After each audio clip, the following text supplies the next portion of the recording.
Power rarely speaks its own name. In the gleaming towers and marble halls of Miami-Dade, a silent war has been waging for decades, one that shapes skylines, determines who governs, and ultimately decides the fate of millions. Once, politicians ruled this tropical kingdom with unchallenged authority. Now, billionaires wield influence that can topple political dynasties overnight. And caught between these titans, ordinary citizens who increasingly wonder if their voices matter at all. The most dangerous aspect of this power struggle isn't the billions exchanged or the deals made, it's the fact that most Miami residents have no idea it's even happening. But what if everything you thought you knew about who really controls this city was just the surface of something far more complex? The sun-drenched streets of Miami-Dade County project an image of paradise. Palm trees swaying against Art Deco buildings, yachts gliding through turquoise waters, and a vibrant cultural tapestry unlike anywhere else in America. Yet beneath this postcard perfection lies a battlefield where money and political power clash in ways both subtle and profound. A war fought not with weapons, but with campaign donations, zoning approvals, and carefully cultivated relationships. A war where the true victors remain hidden from public view, operating in systems designed to obscure rather than illuminate who truly governs America's most dynamic county. What happens when elected officials sworn to serve the public find themselves increasingly dependent on the wealth of a few? And what occurs when those with billions to spare discover that purchasing political influence offers returns far greater than any traditional investment? This isn't just Miami's story. It's the future of American democracy playing out in real time on the front lines of a changing nation. In the shadows of glass towers that transform the Miami skyline year after year, the true nature of power is being redefined. And the outcome of this silent war will determine not just who builds the next skyscraper, but who has a voice in the Miami of tomorrow. It began innocently enough. Miami-Dade County, with its 70 miles of coastline and perfect winter weather, had always attracted wealth. But something fundamental changed in the last 2 decades. What was once a vacation destination evolved into something far more significant. A power center where billionaires didn't just visit, they relocated. They brought their fortunes, their companies, their political connections, and most importantly, their vision for what Miami should become. Ken Griffin's arrival exemplified this transformation. When the hedge fund billionaire moved Citadel's headquarters from Chicago to Miami in 2022, it wasn't just a corporate relocation. It was a seismic shift in the balance of power. Griffin, worth over $40 billion, didn't simply buy property. He purchased $109 million of prime Miami real estate in a single transaction, setting the record for the most expensive home ever sold in Miami-Dade County. "We need to make housing more affordable," Griffin told a gathering of Miami-Dade officials in 2024. Simple words that carried the weight of enormous influence. When a man who can single-handedly donate $20 million to local institutions like Vizcaya Museum speaks, elected officials listen, and often they follow. But Griffin wasn't alone. Jorge Perez, the condo king and founder of Related Group, had been reshaping Miami's physical landscape for decades. His company had constructed over 100,000 residential units, fundamentally altering not just what Miami looked like, but how it functioned. With $50 billion in sales, his influence extended far beyond architecture into the political realm. You can't make televisions in America unless you want to pay $10,000 for every TV set, Perez remarked about Trump's tariff policies, highlighting how billionaires in Miami have evolved beyond mere developers into political figures with distinct policy positions and influence. Jorge Mas, billionaire chairman of Mastech, meanwhile leveraged his fortune to secure approval for Inter Miami's new soccer stadium after years of political wrangling. These weren't simply business achievements, they represented the exercise of a kind of power once reserved exclusively for elected officials. Miami-Dade Mayor Daniela Levine Cava knows what it means to navigate these complex power dynamics. As the first woman elected mayor of the county in 2020, her position grants her authority over 34 cities, a $10 billion annual budget, and nearly 30,000 employees. Yet increasingly, her power exists in relation to the billionaires who can fund or frustrate her agenda. When Republican billionaire Ken Griffin donated $500,000 to Democrat Levine Cava's campaign fund in 2024, it raised eyebrows. Griffin had given over $60 million to GOP candidates that election cycle. His decision to support a Democratic mayor while simultaneously backing Republican causes revealed something crucial about the nature of power in Miami-Dade. Political party affiliation often matters less than personal relationships and aligned interests. "I'm in a nonpartisan seat, and I have a lot of support across all sectors," Levine Cava explained, after Trump's victory transformed Miami-Dade's political landscape in 2024. Her words revealed both the challenge and opportunity of governing in a county where traditional political boundaries increasingly blur in the face of concentrated wealth. The reality is stark. When the county commission overruled Levine Cava's veto of a project extending development beyond the county's urban development boundary, it demonstrated how even the highest elected official can find her authority circumscribed by other forces often aligned with development interests, represented by the very billionaires who simultaneously fund political campaigns. Christian Ulvert, described as one of Miami's most powerful political operatives, despite holding no elected office, exemplifies how this power operates in practice. As Miami's go-to Democratic campaign consultant, Ulvert controls political entities that received nearly $3.5 million in contributions in 2024 alone. In a system where campaign financing determines who can effectively compete for office, those who control these resources exercise influence that rivals or exceeds that of elected officials themselves. For decades, Miami-Dade was a Democratic stronghold in Florida. That changed dramatically in 2024, when Donald Trump became the first Republican in 36 years to win the county, defeating Kamala Harris by an 11-point margin. This political earthquake wasn't a random occurrence. It represented the culmination of years of changing power dynamics. The Democrats are going to have a real soul-searching on what it looks like to ensure that our message is really reaching the households, observed Senator Chevron Jones, chair of the Miami-Dade Democratic Party. But the challenge runs deeper than messaging. It involves fundamental questions about who shapes public opinion, who funds campaigns, and whose interests are represented in government. Gentrification emerges as a critical factor in this shifting landscape. As working-class communities are displaced, particularly in historically black neighborhoods like Liberty City, the political composition of the county transforms. Areas once known for their Democratic voting patterns have increasingly become receptive to Republican messaging, a transformation accelerated by influential developers and business leaders who have moved their operations to Miami. Republicans have done a great job with creating great headlines, noted Senator Jones, highlighting how effective messaging backed by significant resources has altered the political equation. This message discipline, combined with substantial financial backing from relocated business leaders and developers, has created a new political reality in a county once considered safely Democratic. Meanwhile, in the background, political action committees with names like Resilient Future Florida operate in what critics call the shadows of Miami-Dade's development and zoning politics. These entities allow donors to disguise themselves behind layers of shell organizations, creating a system where the original source of political funding remains obscured from public view. The dynamic between billionaires and politicians in Miami-Dade takes physical form in the county's rapidly evolving skyline.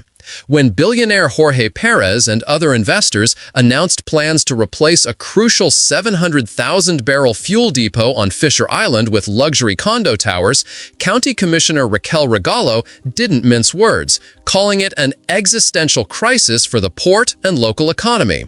This tension between development that serves the ultra-wealthy and infrastructure that supports the broader community epitomizes the central conflict in Miami-Dade's silent war. It's a battle fought through zoning decisions, permitting processes, and infrastructure priorities. The demolition of the historically significant Coral Reef and Patrician hotels in the Collins Waterfront Historic District illustrates this dynamic. Built in 1941 and 1937 respectively, these Art Deco buildings represented Miami Beach's architectural heritage. Their replacement? Casa Cipriani, a luxury mega-development featuring condos starting at $25 million. The project benefited from a controversial state law that weakened local preservation protections, allowing developers to bypass traditional public processes. This pattern repeats across the county. Developers fund candidates and political committees. Laws change to facilitate development. Historically significant buildings make way for luxury properties, and the political landscape shifts accordingly. Meanwhile, housing becomes increasingly unaffordable for ordinary residents, with Miami regularly ranking among America's least affordable housing markets relative to local incomes. Brian May's career trajectory illustrates how the revolving door between government and development interests operates in practice. After serving as chief of staff to then Miami-Dade Mayor Alex Pinellas in 1996, May led the county's negotiating team that reached a development agreement with the Miami Heat and franchise owner Mickey Arison to build what is now the Kaseya Center Arena. After leaving government, May entered the lobbying world, representing real estate titans, including Stephen Ross, in securing tens of millions in public grants for Hard Rock Stadium. This path, from public service to private influence, represents a common trajectory in Miami-Dade, where relationships formed in government often translate into lucrative consulting arrangements afterward. When developer Michael Swerdlow described hiring lobbyists as a necessary evil, he revealed an uncomfortable truth about how development proceeds in the county. These intermediaries, former government officials with extensive connections, become essential facilitators in a complex system where personal relationships often matter more than formal processes. Ron Book, described as the godfather of Miami-Dade's lobbyist industry, has spent half a century representing some of the biggest names in real estate, including billionaire Stephen Ross. His influence extends beyond individual projects to the broader policy landscape that determines what can be built, where, and under what conditions. Meanwhile, Wayne Rosen exemplifies how a single developer can exert outsized influence on electoral outcomes. When a study revealed that only 2% of political donations to mayoral campaigns came from black donors, it highlighted Rosen's role bankrolling Carlos Gimenez's run for office. This financial support translated into political influence far exceeding what most ordinary citizens could hope to exercise. In 2022, Miami's power dynamics took visible form at the Miami Real Estate Forum, where developers, brokers, and billionaires gathered to discuss the future of the city. President Trump, developer Steve Witkoff, later appointed United States Special Envoy to the Middle East, billionaire hedge fund manager Ken Griffin, and J.P. Morgan Chase's Jamie Dimon all appeared, demonstrating the intersection of national politics, finance, and local development interests. These gatherings, often closed to the public but enormously consequential for public policy, represent the spaces where Miami's future is often determined before voters have any say. When Griffin relocated his hedge fund Citadel to Miami from Chicago in 2022, citing politics and a lack of state income tax in Florida, he wasn't just making a business decision. He was transferring billions of dollars in potential influence from one political ecosystem to another. Griffin's subsequent gifts to Miami institutions, $20 million to Vizcaya Museum and Gardens, $5 million to Lotus House Homeless Shelter, came alongside his political donations. These philanthropic contributions, while beneficial to their recipients, also serve to solidify influence in a system where private wealth increasingly substitutes for public resources. The result is a governance model where elected officials retain formal authority but must increasingly operate within parameters acceptable to the billionaire class. When Griffin addressed the Miami-Dade League of Cities, representing all 34 municipal governments, his suggestions about streamlining permitting processes and developing transportation infrastructure carried weight far beyond what most citizens could hope to exercise. Public transportation's going to have to be a real focus over the next 20 years, Griffin advised the assembled officials. No one present could argue with his assessment, not just because it was accurate, but because his financial resources could help make it happen or prevent it if his interests lay elsewhere. The transition of Miami-Dade from Democratic stronghold to Republican territory in 2024 represented more than just a partisan shift. It signaled a fundamental recalibration of power relationships in a county experiencing dramatic demographic and economic changes. The Democrats are going to have to become very more strategic in how they are communicating their message, observed Senator Jones, pointing to the messaging challenge. But the underlying reality involves more than communication. It involves who has the resources to amplify their message, who shapes the economic conditions that inform voters' choices, and who benefits from the policies enacted by those in power. For the county's Haitian American community, Trump's policies on temporary protected status posed an existential threat to many families. Yet, increasingly, the political influence necessary to address such concerns requires financial resources that most communities simply don't possess. A study showing that Black donors made up only 2% of contributions to mayoral campaigns, despite being overrepresented among small donors, revealed the structural disadvantage faced by communities without billionaire backers. Because African Americans make up a larger share of the small donor pool, a robust public financing system would empower Black voters in Miami-Dade County, noted researchers advocating for campaign finance reform. In a system where money translates directly into political influence, those without significant financial resources find themselves increasingly marginalized regardless of their numbers. Norm Brayman represents yet another model of billionaire influence in Miami-Dade. Having transitioned from a simple car dealership owner to a billionaire, Brayman extended his impact beyond business into philanthropic efforts and active participation in local politics, advocating for community development and economic growth. He's credited with making Art Basel Miami the international phenomenon it has become, a cultural achievement with significant economic implications for the county. Similarly, Amit Raizada, though less publicly visible, has made strategic investments in real estate and venture capital that have reshaped parts of Miami. After selling a waterfront home to the owner of Club E11, Raizada reinvested in both real estate and startups in the area, contributing to Miami's emergence as a technology hub alongside its traditional strengths in real estate and tourism. These examples illustrate how billionaire influence extends beyond traditional political contributions into cultural institutions, economic development patterns, and neighborhood transformation. When Raizada purchased property in the posh 1000 Museum by famous architect Zaha Hadid, he wasn't just acquiring real estate. He was participating in the redefinition of Miami's urban form and cultural identity. This multi-layered influence, extending from explicit political donations to cultural philanthropy to neighborhood-transforming investments, creates a comprehensive system of power that operates both within and alongside formal political structures. The result is governance that increasingly reflects the preferences and priorities of those with billions at their disposal. For ordinary residents of Miami-Dade County, the consequences of this power struggle manifest in concrete ways: skyrocketing housing costs, traffic congestion, environmental vulnerabilities, and public services strained by rapid growth. The median home price in Miami reached nearly $550,000 by 2025, placing homeownership beyond reach for many middle-class families, let alone working-class residents.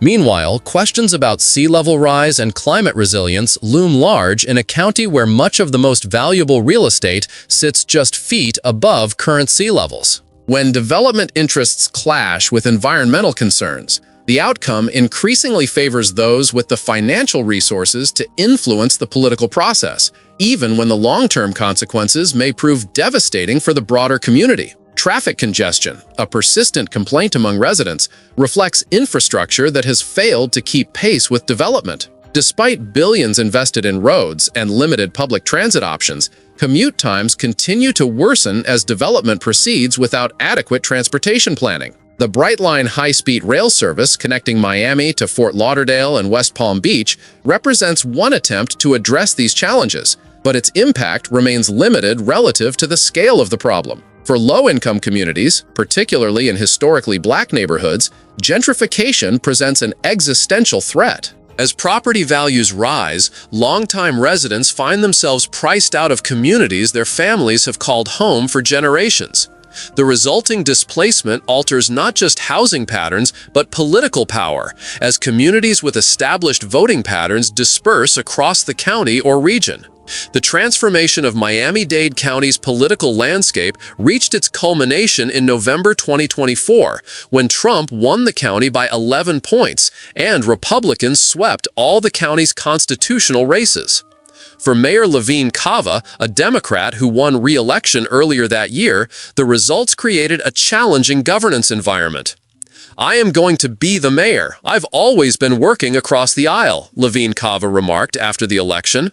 But the new political reality, with Rosie Cordero Stutz elected sheriff, Juan Fernandez Barquin as clerk of courts, and Tomas Regalado as property appraiser, all winning with approximately 55% of the vote, fundamentally altered the power dynamics within county government. The county commission, while technically nonpartisan, now featured a narrow 7-6 Democratic majority. This slim margin meant that governance would require coalition building across partisan lines, with billionaire interests often serving as the bridge between otherwise divided officials. "It's time for deep reflection," Levine Cava observed of the Democratic Party's position. "I think the Democratic Party needs to really think about how they're reaching out to people." Her words acknowledged the new reality. In a county where Republican-aligned business interests had achieved unprecedented influence, governing would require accommodation rather than confrontation. For Christian Ulvert, the Democratic political operative whose Edge Communications had become the go-to consulting firm for Democratic candidates, the changed landscape necessitated adaptation. His Our Democracy political entity, which received nearly $3.5 million in contributions in 2024, would need to navigate a political environment increasingly dominated by figures aligned with development and business interests. The voice of ordinary citizens in this power equation has become increasingly muted, despite the formal democratic processes that remain in place. When Miami-Dade held public hearings on major development projects like the Coral Reef Hotel demolition, residents voiced passionate opposition, citing concerns about historical preservation, environmental impact, and the character of their neighborhoods. Yet time after time, these projects moved forward, backed by the combined weight of developer money and political support. It's the same strategy we've seen deployed statewide: fund a candidate, hide the source of money, and then reap the rewards in zoning decisions, demolition approvals, or favorable ordinances once that candidate takes office, noted one critic of the system. This observation gets to the heart of how the silent war operates, through complex financial arrangements that obscure accountability while delivering concrete results for those with the resources to participate. For citizens trying to navigate this system, the challenge is formidable. Community organizations like Miami Climate Alliance and Miami Worker Center strive to amplify resident voices, but their resources pale in comparison to the millions deployed by development interests. When a single billionaire can donate $20 million to a cultural institution while simultaneously funding political committees that shape zoning decisions, the imbalance becomes clear. What does this evolving power dynamic mean for the future of Miami-Dade? The silent war between politicians and billionaires isn't ending. It's entering a new phase where the lines between these groups increasingly blur. As wealthy individuals like Ken Griffin contemplate potential roles in government, Griffin has mentioned the possibility of serving as Treasury Secretary. The traditional distinction between economic and political power continues to erode. Meanwhile, the challenges facing Miami-Dade grow more complex. Climate change threatens coastal properties and infrastructure. Income inequality ranks among the nation's worst. Traffic congestion worsens despite billions invested in roads. And housing costs continue to rise beyond what most working residents can afford. Addressing these challenges will require resources that local government alone cannot provide. This reality creates both opportunity and risk. Partnership with wealthy individuals and companies can accelerate solutions, but it also raises questions about whose interests those solutions will ultimately serve. When Mayor Levine Cava launched her $86 million Homes Initiative to reduce housing costs, it represented a significant public investment. Yet this figure pales in comparison to the billions that private developers invest annually in luxury properties, targeting wealthy buyers from around the world. The imbalance between public and private resources increasingly defines what's possible in Miami-Dade and who benefits from its growth. For voters, the challenge involves recognizing how power actually operates in their county. Beyond partisan affiliations and campaign promises lies a complex ecosystem where billions in private capital shape outcomes through channels often invisible to ordinary citizens. Understanding this reality is the first step toward engaging with it effectively. Empty beaches where families once gathered. Empty apartments purchased as investments rather than homes. Empty promises of inclusive growth while inequality deepens. The landscape of Miami-Dade tells a story about power that official narratives often obscure. Yet within this challenging reality, hope remains. When billionaire Jorge Perez warned that Trump's mass deportation plans risked creating a police state, he demonstrated how even the most privileged can sometimes advocate for broader community interests. When Ken Griffin donated millions to Miami-Dade College, creating pathways for students from modest backgrounds, he showed how private wealth can sometimes serve public goals. The question isn't whether billionaires will influence Miami-Dade's future. They will. The question is whether that influence will align with the needs and aspirations of the county's diverse communities. And the answer depends largely on whether ordinary citizens understand the nature of this silent war enough to engage with it effectively. Perhaps Miami-Dade's experience offers a preview of American democracy's broader future, one where traditional political structures increasingly operate alongside and in relationship to concentrated private wealth. If so, the lessons learned in this vibrant, complex county may prove invaluable for citizens throughout the nation. In the gleaming towers that define Miami's skyline and the marbled halls where county commissioners meet, the struggle for Miami-Dade's soul continues. The outcome remains uncertain. But one thing is clear. Those who understand how power truly operates will have a voice in shaping what comes next. For everyone else, the silent war will remain just that: silent, consequential, and beyond their influence. If you felt the impact of these changes in your own community, share your story in the comments. And if you found this eye-opening, subscribe. The next story might reveal where power is really flowing in your city.